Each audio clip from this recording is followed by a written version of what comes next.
ছবিটি লিজি ভালসাকেজের। জন্মেছিলেন টেক্সাসের অস্টিনে 1989-তে। দেখতে রীতিমতো ভয়ঙ্কর, কুৎসিত, একটি চোখ অন্ধ। রঙিন সভ্যতার স্বীকৃতি দিয়েছিল তিনি বিশ্বের সবচাইতে কুৎসিত মেয়ে। সবাই বলতো আত্মহত্যা করতে, সবার থেকে লুকিয়ে থাকতে, মুখ ঢেকে থাকতে।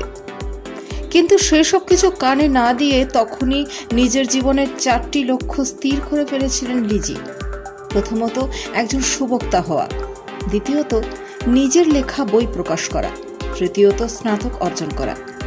চতুর্থত, নিজের ক্যারিয়ার ও পরিবার তৈরি করা। সেই থেকেই গত 7 বছরে 200টিরও বেশি ওয়ার্কশপে বক্তৃতা দিয়েছেন তিনি।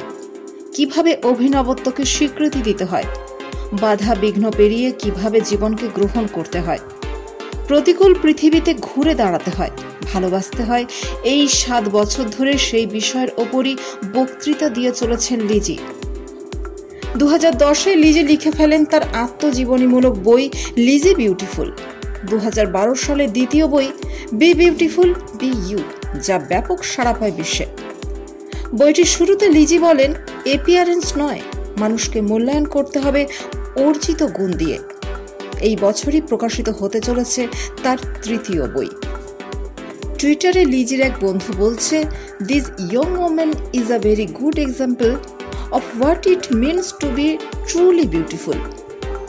আরেক বন্ধু বলছে, লিজি কুৎসিত নয়, কুৎসিত হলো লিজিকে দেখার আমাদের চোখ।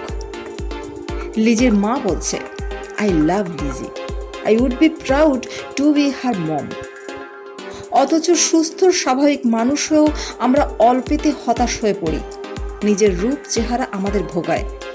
ফেয়ার অ্যান্ড লাভলি লাক্সের বিজ্ঞাপন দেখে হীনমন্যতায় ভুগি।